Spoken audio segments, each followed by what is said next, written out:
বাথরুমের আয়নায় ভেসে ওঠে শুভ্র পক্ককেশ। প্রাতরাশের সময় শুরু, টেবিল সাজাবার নির্দেশ।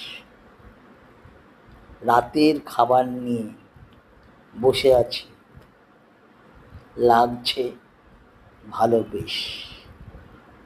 সকাল এখন হবে শুরু, রাতের পালা শেষ।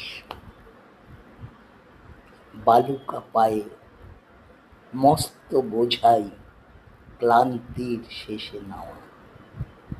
একটু অপেক্ষা করো, সবে শুরু করেছি খাওয়া।